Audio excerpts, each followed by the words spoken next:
Greetings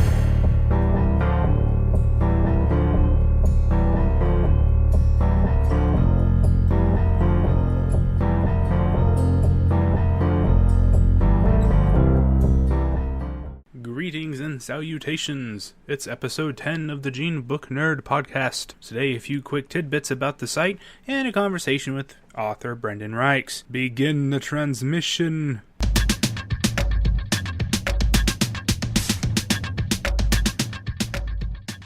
Now for the tidbits. Over on the site, things are starting to pop from the team's trip to San Diego Comic-Con. Amongst these interviews are the cast of the animated show Final Space, as well as an in-person interview with friend of the podcast, performance capture artist Jason Lyles. Be sure to check out all of this great content from the team that got to make the annual trip to San Diego. Now for the conversation I had with Brendan Reichs. He is a young adult author with a couple book series out. He fills us in on how he got started, breaks down the current trilogy he is in the middle of, and gives us a hint about upcoming projects. He was busy moving the day we got to speak, so I appreciate him using that valuable break time to chat with us. As with the previous podcast, this conversation flows more like natural conversation, and I hope you enjoyed as much as I did. Let's crack this book open.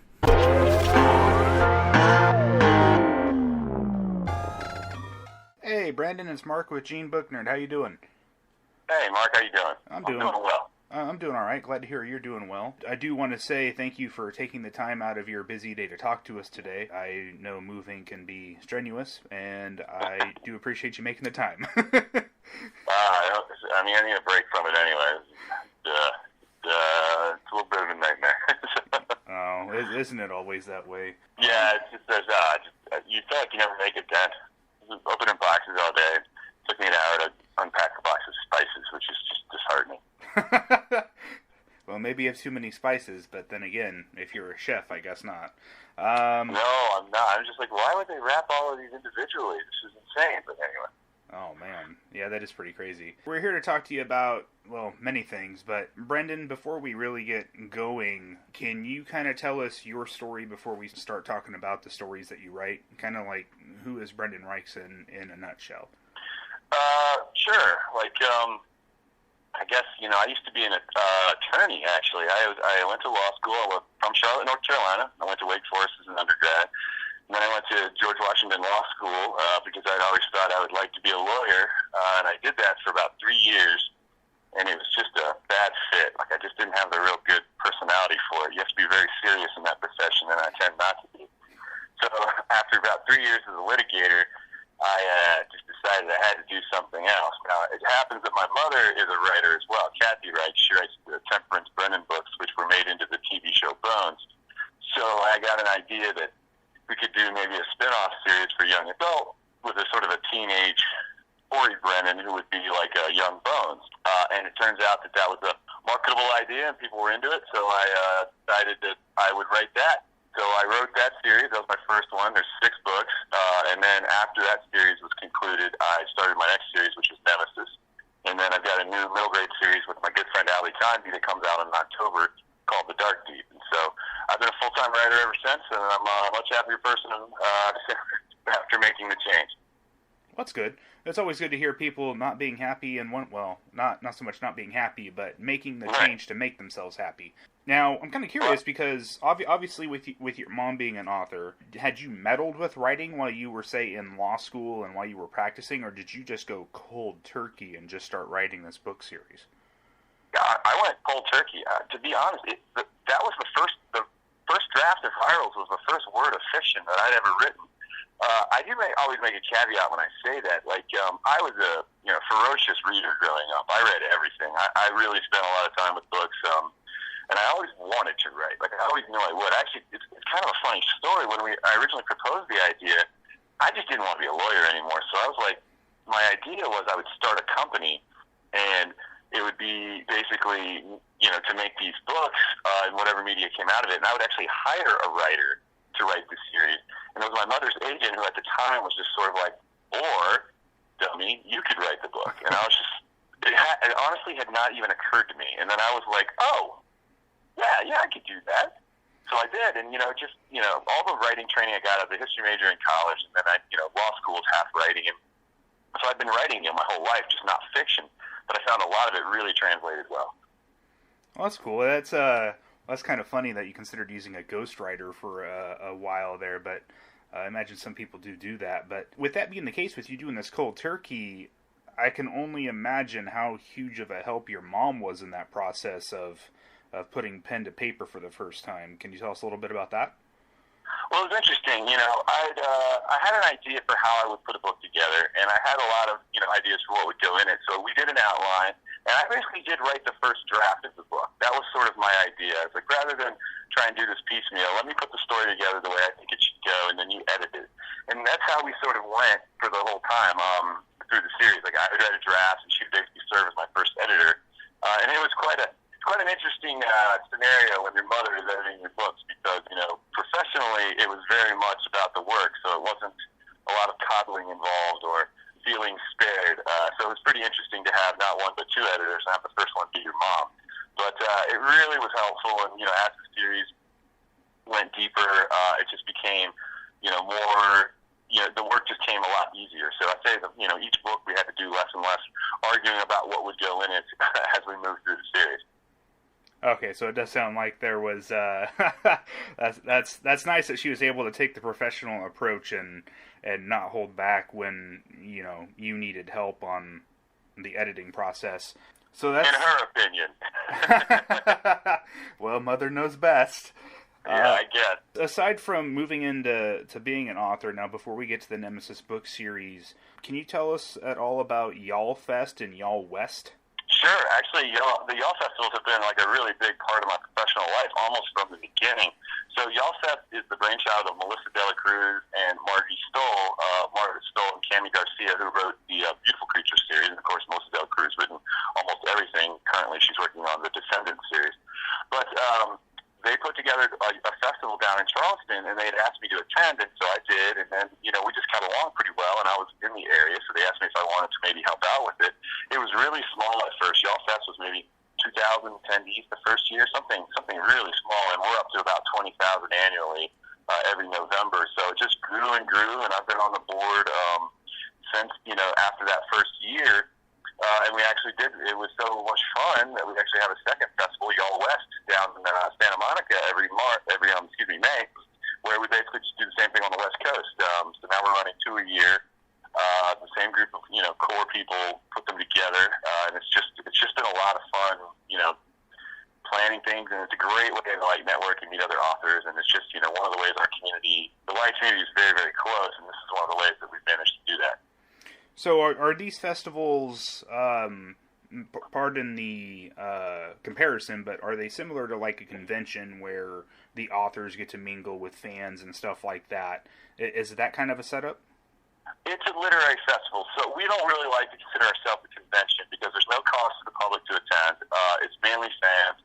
We do panels, and there are signings, and there's a couple of special events. We have keynotes, and then there's a Smackdown show at the end where the authors get on stage and make fools of themselves. But we're very much an author-to-author operation. We're authors who put it together. It's authors on the board, and we invite authors directly.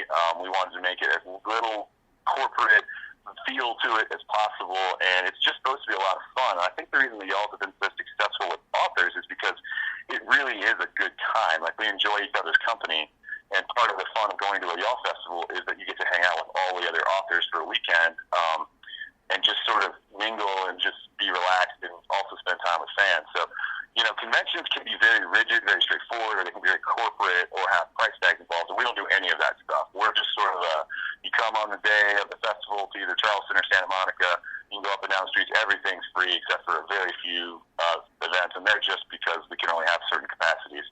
So, they're just a lot of fun, but they're as close as we can keep, fan and author interaction. Nice. Now, is there because you said you had quite a bit of growth over at Y'all Fest. Now, for Y'all West, do you see bigger crowds on the East Coast or West Coast, or are they about the same?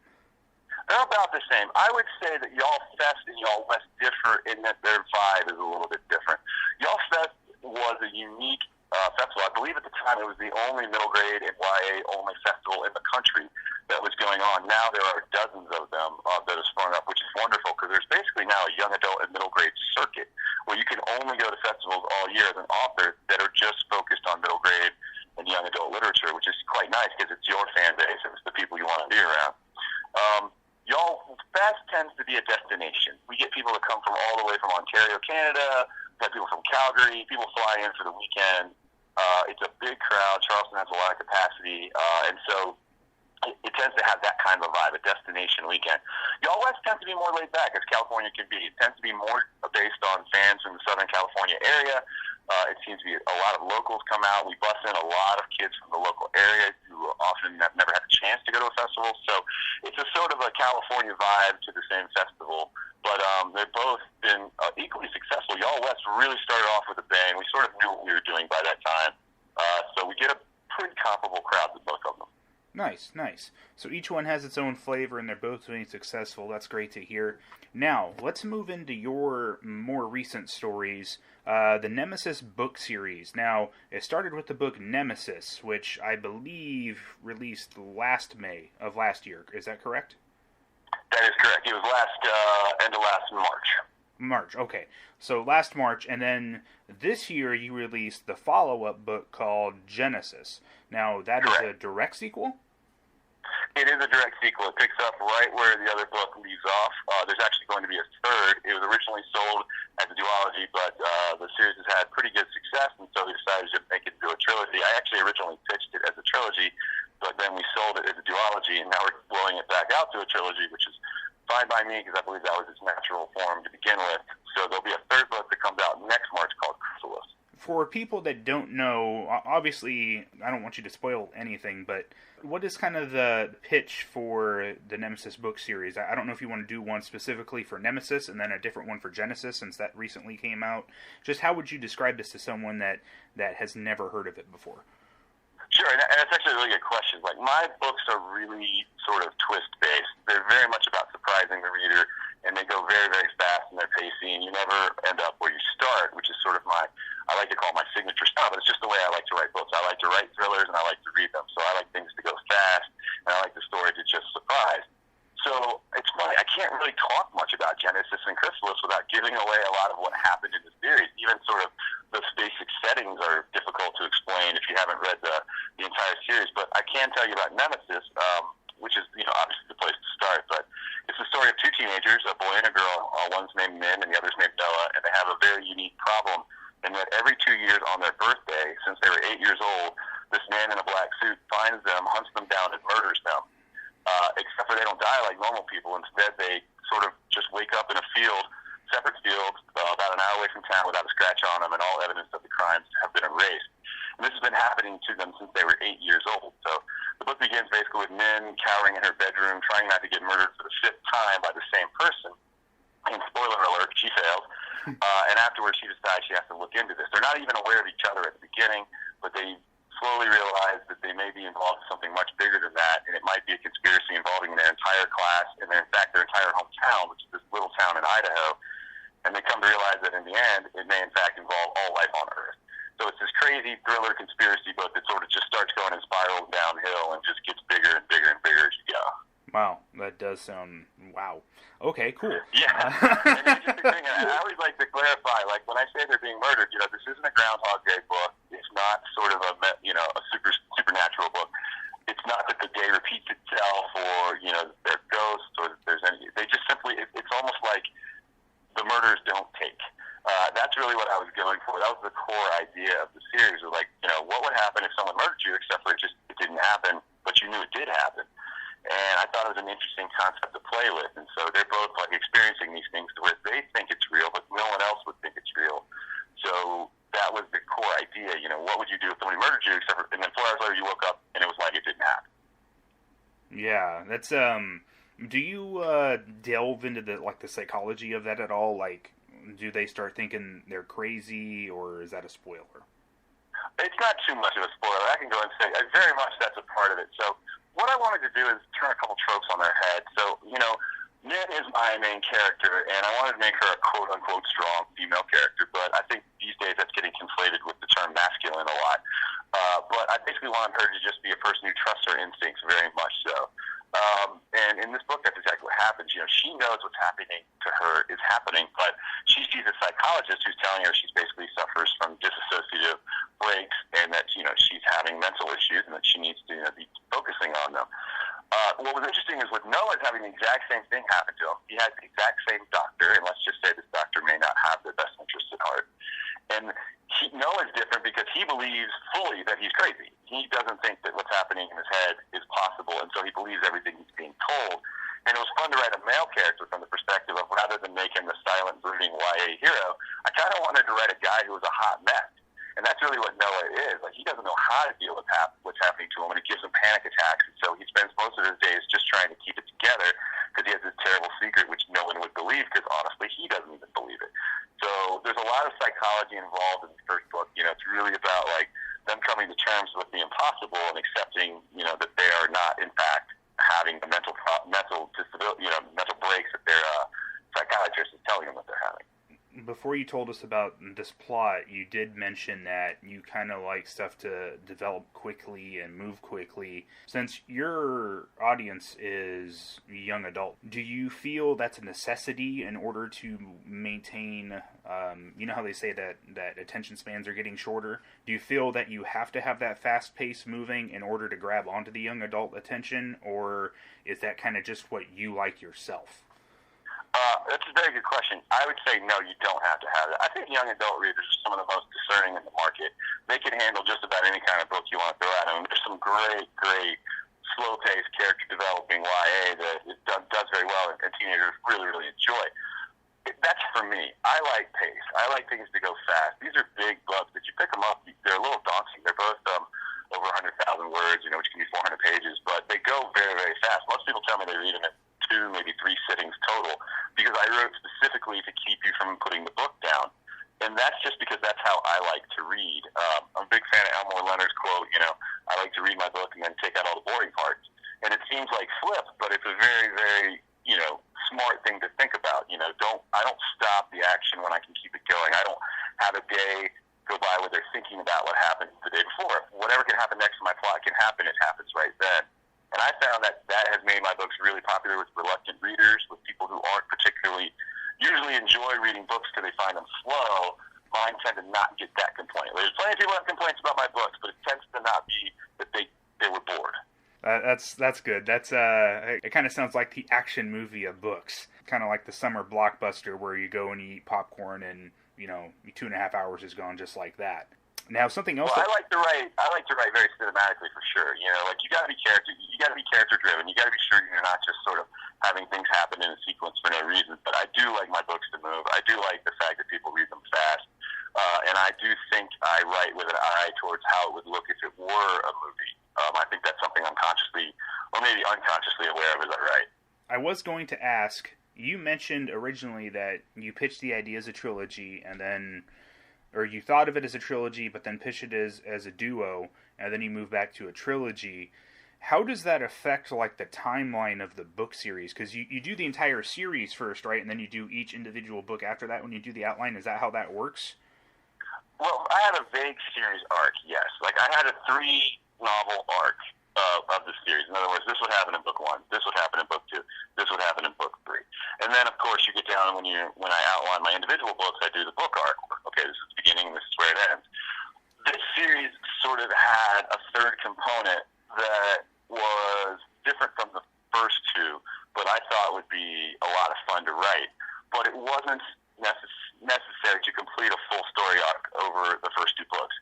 So it actually worked quite nicely, where the part that I had put to the side was another chapter in the story, which makes perfect sense if you look at the character's evolution, but wasn't actually necessary.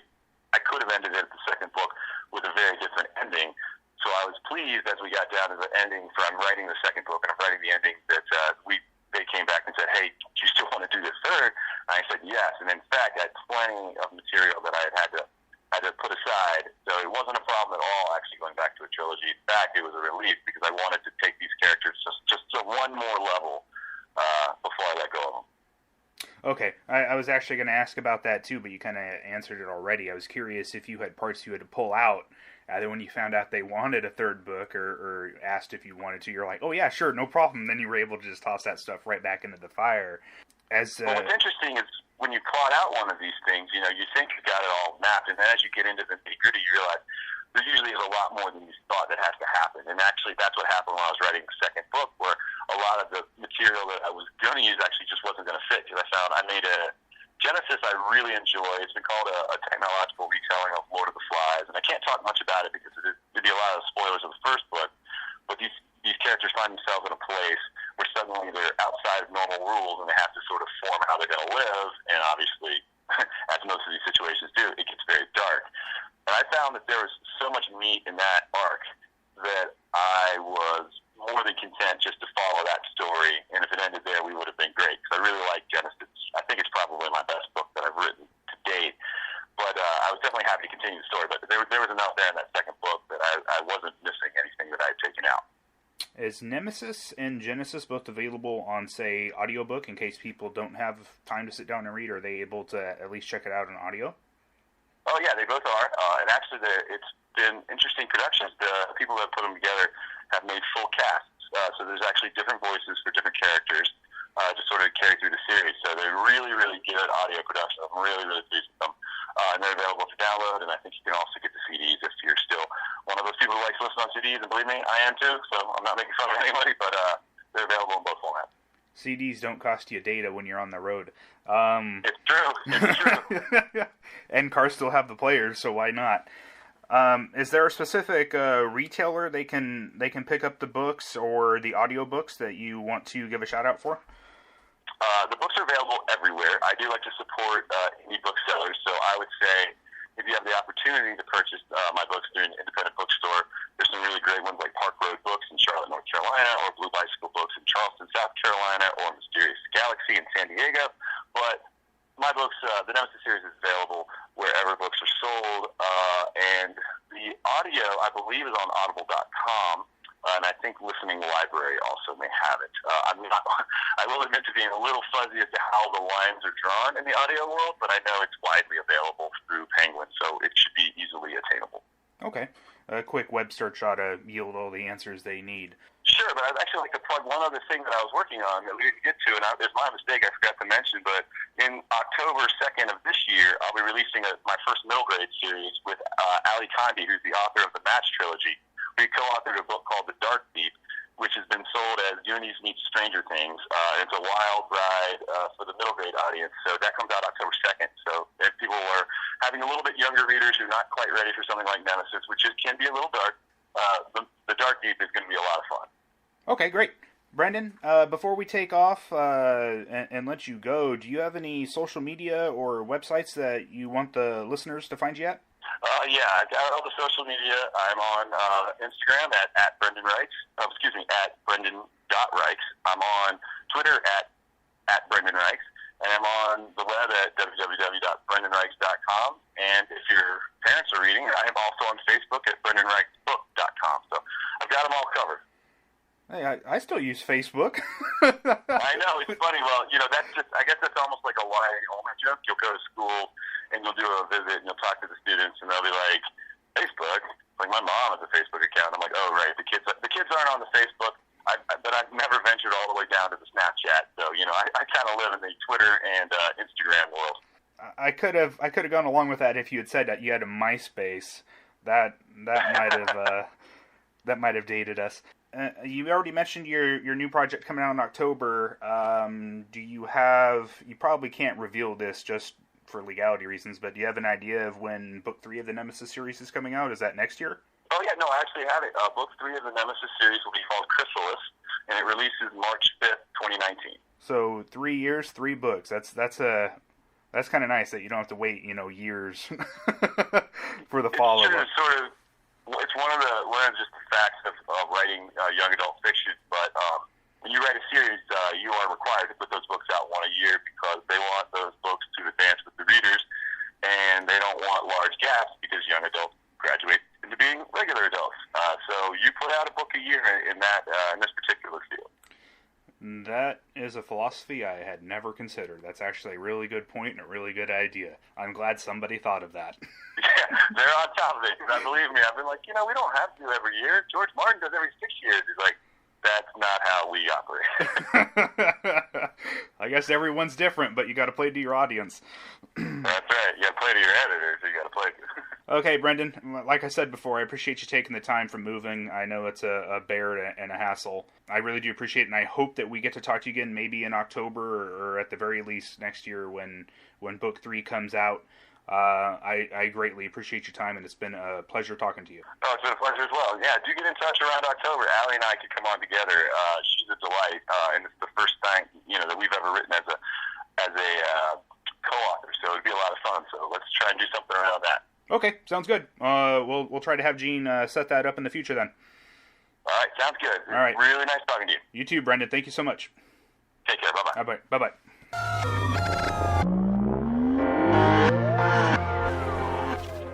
Thanks again to Brendan for that wonderful conversation, and I look forward to the next time we get to speak. Be sure to check out BrendanReichs.com to keep up to date with everything Brendan is working on and to find him on social media. If the Y'all Fest and Y'all West Festival sound like something you might be interested in, check out their corresponding websites and see if it's in your wheelhouse. I will for sure be visiting my audiobook store and picking up the Nemesis series because it sounds like a great read and I look forward to enjoying it. Be sure to check out the GeneBookNerd.com website for all your book nerding needs. That's the end of this story, and thus another page for GeneBookNerd.com. Wait. Hang on. We are receiving a transmission. Hi, this is Brendan Reichs, author of the Project Nemesis series and The Dark Deep, and you're listening to GeneBookNerd.com.